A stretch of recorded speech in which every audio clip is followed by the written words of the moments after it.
Hey guys, here Daniel. So if you click by mistake on the link or you are a tea lovers, it's the right spot for you. Today we will talk about the trip that we had in Alishan.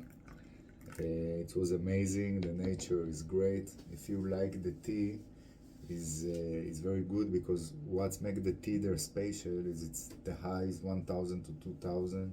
Everything is green and the air without pollution make the tea so tastes so good. So if you like tea, is the best place to do it because it's not only just a drink, tea is also like experience, like kind of spa.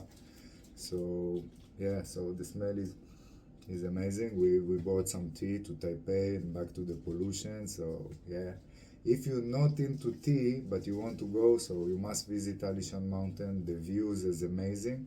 There is a lot of free snacks there, a lot of food, so you must try. And yeah, welcome to visit Alishan Mountain. So yeah, if you need some tea, you can contact us on YouTube. We will tell you the right place to get the Alishan Mountain tea. Cheers, guys. See you in the mountains.